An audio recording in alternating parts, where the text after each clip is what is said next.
Jackson khongnei thuna medicine ward da Gita na leiriba bedroom da changai. Gita gi bed da mama ibi malai mahal. Gita gi mamai da luman amana taithok tuna leirami. Aduga Gita gi baba Gopal na hangduna leiriba famung amagi mathakta famduna leirami. Mata uda upada Jackson lekak tausai. Changsira changluisira khalli. Gopal yamna ing tapna. Ibungo changlo. Jackson mahaki kokthakta pudune leiriba potlum ama thangtharapagum thogli. Jackson Gita na leiriba bed aduda changsilai. Gita gi honglam liba saktam I thangdraba maithong matong yaudraba hakchang uriraga Jackson nupa oirabasu thamoi puba ngamsilaktre. Khanghaudana mamitagi pirang sintharai. Leima Pamu ibungo Ima pirol khara phawdok lukhige. Jackson bed ta famthai aduga Gita mamita pirang dana chotle. Pakhum su piba ngamjatre. Yingli Jackson gi maithongda.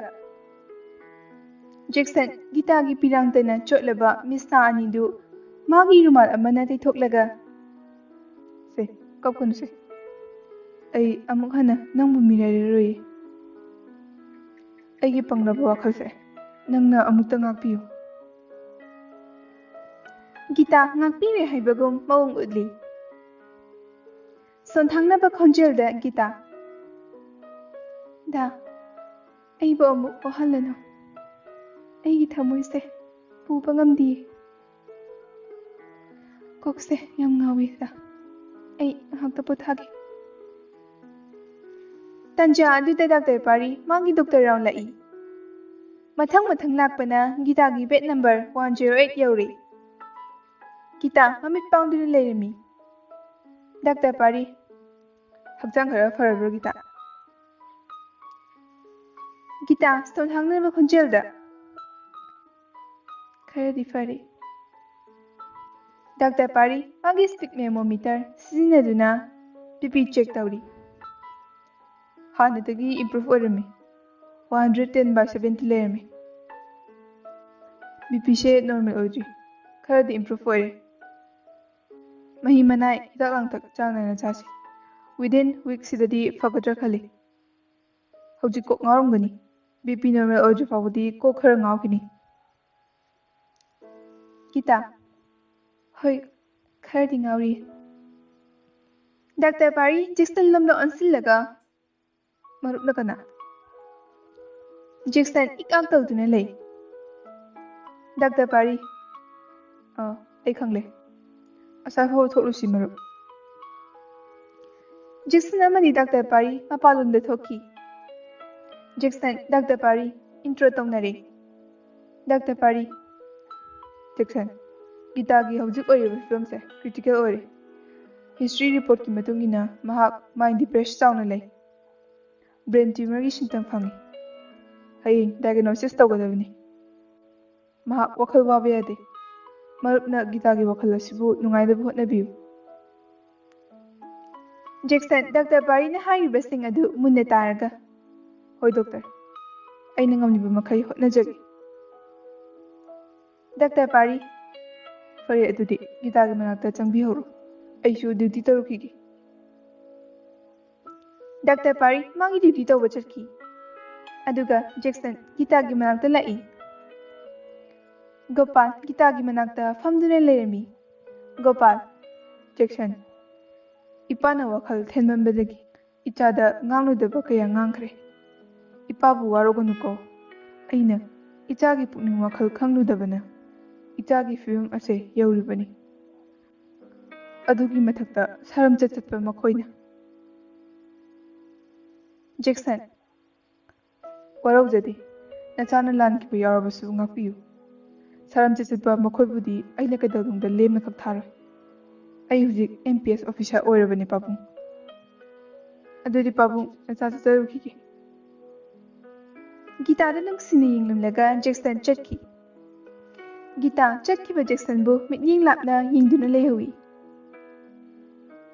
ꯅꯨꯃꯤꯠ ꯆꯨꯞꯌꯨꯡꯕ ꯄꯨꯡ 12 ꯇꯥꯔꯦ Jackson ꯄꯣꯔꯣꯝꯄꯥꯠ police ꯁ꯭ꯇꯦꯁꯟꯗ ꯃꯥꯒꯤ royal Enfield ꯊꯧꯖꯤꯜꯂꯛꯏ ꯃꯥꯒꯤ office ꯔꯨꯝꯗ ꯆꯪꯂꯛꯇꯨꯅ police ꯑꯣꯏꯕꯒꯤ uniform ꯍꯣꯡꯗꯣꯛꯏ ꯑꯗꯨꯒ ASI ꯂꯤꯟꯊꯣꯏꯒꯤ ꯃꯅꯥꯛꯇ ꯆꯪꯂꯛꯏ ASI ꯂꯤꯟꯊꯣꯏ ꯁꯥꯔ ꯉꯁꯤꯗꯤ ꯈꯔ ꯊꯦꯡꯂꯛꯂꯦ ꯀꯔꯤ ꯄ꯭ꯔꯣꯕ꯭ꯂꯦꯝ ꯂꯩꯒꯦ ꯖꯦꯛꯁꯟ ꯒꯤꯇꯥ ꯍꯧꯖꯤꯛ ꯔꯤꯝꯁ ꯍꯣꯁꯄꯤꯇꯥꯜꯗ ꯅꯥꯗꯨꯅ ꯂꯩꯔꯤ ꯃꯥꯒꯤ ꯃꯅꯥꯛꯇ ꯆꯠꯂꯨꯕꯅꯤ ꯐꯔꯦ ꯁꯥꯔꯅ ꯒꯤꯇꯥꯒꯤ ꯃꯅꯥꯛꯇ ꯆꯠꯄꯤꯔꯨꯕꯗꯣ ꯖꯦꯛꯁꯟ ꯉꯁꯤꯗꯤ ꯀꯔꯤ ꯇꯧꯕ ꯇꯥꯔꯦ ꯑꯦꯁꯥꯏ ꯂꯤꯟꯊꯣꯏ ꯏꯝꯐꯥꯜ ꯁꯤꯇꯤ ꯃꯌꯣꯟꯗ ꯈ꯭ꯋꯥꯏꯔꯝꯕꯟ ꯏꯃꯥ ꯀꯩꯊꯦꯜꯗ ꯄꯣꯠꯐꯝ ꯊꯝꯕꯒꯤ ꯕꯦꯟꯗꯔ ꯂꯥꯏꯁꯦꯟꯁ ꯄꯤꯕꯒꯤ ꯏꯃꯥꯁꯤꯡꯒꯤ ꯏꯍꯧ ꯑꯃ ꯂꯩ ꯍꯧꯖꯤꯛꯇ ꯏꯟꯐꯣꯔꯝ ꯄꯤꯔꯛꯄꯅꯤ ꯃꯐꯝ ꯑꯗꯨꯗ ꯆꯠꯄ ꯇꯥꯔꯦ ꯖꯦꯛꯁꯟ ꯆꯠꯅꯕ ꯇꯧꯔꯁꯤ ꯃꯦꯗꯥꯝ ꯂꯤꯟꯊꯣꯏ ꯂꯤꯟꯊꯣꯏ ꯁꯟꯇꯣꯁꯄꯨ ꯀꯧꯏ ꯁ꯭ꯇꯦꯁꯟꯗ ꯂꯩꯔꯤꯕ ꯖꯤꯞꯁꯤ 5 ꯑꯗꯨꯒ ꯁꯦꯀ꯭ꯌꯨꯔꯤꯇꯤ ꯌꯥꯎꯅ ꯆꯠꯅꯕ ꯁꯦꯝ ꯁꯥꯎ ꯍꯥꯏꯌꯨ ꯁꯟꯇꯣꯁ ꯐꯒꯅꯤ ꯃꯦꯗꯥꯝ ꯋꯤꯗꯤꯟ 15 minutes ꯁꯦꯀ꯭ꯌꯨꯔꯤꯇꯤꯁꯤꯡ ꯁꯦꯝ ꯁꯥꯔꯗꯨꯅ ꯒꯥꯔꯤ ꯊꯧꯗꯣꯔꯛꯏ ꯑꯦꯁꯥꯏ ꯂꯤꯟꯊꯣꯏ ꯖꯦꯛꯁꯟ ꯒꯥꯔꯤꯗ ꯀꯥꯈꯠꯇꯨꯅ ꯈ꯭ꯋꯥꯏꯔꯝꯕꯟ ꯏꯃꯥ ꯀꯩꯊꯦꯜ ꯇꯝꯅ ꯂꯥꯛꯏ ꯖꯤꯞꯁꯤꯁꯤꯡ ꯑꯗꯨ ꯑꯣꯚꯔꯕ꯭ꯔꯤꯖ ꯃꯈꯥꯗ ꯈꯥꯝꯂꯒ ꯖꯦꯛꯁꯟ ꯑꯃꯗꯤ ꯂꯤꯟꯊꯣꯏ ꯀꯨꯝꯊꯔꯛꯏ ꯃꯐꯝ ꯑꯗꯨꯗ ꯍꯥꯟꯅ ꯅꯨꯄꯤ ꯄꯨꯂꯤꯁ ꯈꯔꯁꯨ ꯂꯩꯔꯝꯂꯦ ꯂꯤꯟꯊꯣꯏ ꯖꯦꯛꯁꯟ ꯁ꯭ꯄꯣꯠ ꯃꯐꯝꯗꯨꯗ ꯆꯪꯂꯛꯏ ꯏꯃꯥ ꯏꯕꯦꯜꯁꯤꯡ ꯑꯗꯨꯅ ꯃꯔꯝ ꯆꯥꯗꯅ ꯂꯥꯏꯁꯦꯟꯁ ꯕꯦꯟꯗꯔ ꯀꯥꯔꯗ ꯄꯤꯕ ꯌꯥꯅꯤꯡꯗꯦ ꯁꯦꯟꯖꯥ ꯊꯨꯝꯖꯥ ꯇꯧꯕ ꯂꯥꯏꯔꯕ ꯀꯌꯥꯒꯤ ꯄꯨꯛꯂꯤ ꯊꯥꯗꯠꯀꯦ खनबा स्टेट गवर्नमेंटगी थौंग यानिंगदे अखोई कोयरमन कैथल क्लोज तगदबनी हाइने लाउरी हाना पोथम फमनबी इमा कयागी पोचै चखारी जेक्सन थौना फना इमा सिंग अदुगी मनाक्ता चंगसिली अदुगा लाउड स्पीकर सिजिनदुना लाउरी इमा सिंग तथबियु इरांग सगतना थौदोक असिगी सोल्यूशन पुरकप ngamloi मरम असना पोथम फबी इमा अनिदंग रिप्रेजेंटेटिव ओइना चंगबियो अदुगा कई तौबो याबगे हाबदु गवर्नमेंट दक्षिणजी इहौ हौरंबा इमा अनि इबेमु अमसुंग जामिनी एमपीएस सेक्शन की मनाक्ता लाई जेक्सन इमा निगी मोन पामजे खैरमन कैथेलदा इमा इबेल सिंग जेक्सन नंगांगिबो वफम अदु फमदुना तारी इमा इबेमुना हाई हौजिक हौजिक पालिबा गवर्नमेंट असिना इमा इबेल सिंगी अवाबा खंबिद्रे नोम नोमगी सुनोमदुना हिंगनबा लानफमदा मचा मसु थागलिबा कयागी लाइसेंस पेनर कार्ड पीबा तारबसु मनम महा नमथिबा जगादा पी कोऑपरेशन म्युनिसिपल काउंसिल नसु मागी रिलेटिव सिंगदा मिचन मिखाई नाइना पी मसिगी थौंग असि यानिंगदे अरापदगी लम लम सिंदगी लागिबा इमा इबेल सिंग फुटपाता पोट योलिबा सि नुंगाइते नोमगी चरा तालिबा इमा इबेल सिंगबु बीडीएफ सिटी पुलिस सिंगना पोचे लंखाइबिबा पुमनमक असे एखोय याबा ngamloi सा जेक्सन इमाना हारिबा से यामना चुम्बा फमनी अदुबु गवर्नमेंट प्रॉपर्टी थुगाइबा नचागुमलबा सिक्योरिटी सिंगा मुकनबा इमा सिंदा फुबा चैबा तौरकपये इमा सिंना गवर्नमेंट की प्रॉपर्टी मांगहलबदी मरम असिना पालिबा लेंगा असिदा इमा सिंगा तालिबा दाबी अदु ममुताना पाउदुमजगी अथुबदा कैथेल फंबी इमा इबेल सिंगा चीफ मिनिस्टर का उननबगी तंचा लौजगे मसिदी युम युमदा हंबिरो एमपीएस सेक्शन की वहां ताबदा खैरमन इमा इबेल सिंग मयुमदा हनखिरमी एसाइलिन थोय Congratulations, Sergeant. Asumna irang adu control tawraba matungda assignment thoi amadi MPS section Porampa police station da halaklami. Jackson magi duty tawba loiraba matungda magi Royal Enfield thauduna Rims Hospital tanna chetlami. Rims Hospital Medicine Ward bed number 108 gita magi apokpi leimahalna samchit hadpiri. Mama macha wari sanari Leimahal. Ibema, masidi ichase, hakchang khara nungaiba mali. Naba yaba nate, imagiri icha mathantani. Kanabu leri. Icha natana. Ichadagi henba malim sida kanasu leite. Gita, hoi ma, hakchang se khara nungairi. Yumda karam kan chatkani. Leimahal. Doctor na hairambadi next Monday da chalaba yai. Ningthina pharaga chalo hairami. Tanja didn't Jackson. Holis amadi acha thak yauba polisin pudina Gitagi manakta changaklami.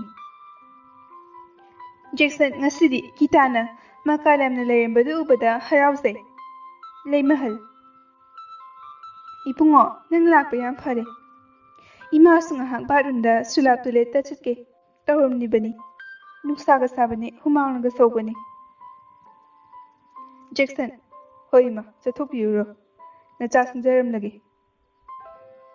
Leimahal. Mangi mafi marol. Sapon batin mada haplaga. Sulap tulman chutki. Gita. Duty lorebo na Jackson. Jackson. Masigidi duty lore. Nangbu hakchang khara nungairabo. Gita. Da. Nangna laklamba namitutaki. Aigi hakchang se nungairi. Gita. Jackson gi mananganda ngatharami. Jackson. Faranida Gita. Ado hidak lanthak matam chan chauko. Cha ising ningthina charabadi pangal suga khalakani. Gita. Hoi dada. Dada na inakta famduna leibase. Aigi hakchang se. Anaba mata leitabugum tawe. Jackson. Ay nungtigi nangi nanakta lakani. Hauzik. Ay Imphal East Porompat Police Station da MPS Provio ina lay. Tha sida loyarni. Aigi posting soidana piragani khale. Gita. Nangonda nupi obiki ichat sarak tamgi thorang lamniba mishakado. Kana katano. Ay lemna kak tharo. Makhoi bo ina charak soidana pigani. Gita. Haisagi. Silas. Amadi Roshan. Tanja sida Gitagi mama Leimahal. Iwuje balorina changlai. Leimahal hospital sida layriba. Still both amadagi same ama lauraga. Thangmaja ama nakai. Aduga Gita Jackson napi. Makoyani Gita Jackson harauna same adu chari. Jackson ngasigidi chalagi ma Gita. Harim laga medicine ward dagi thok.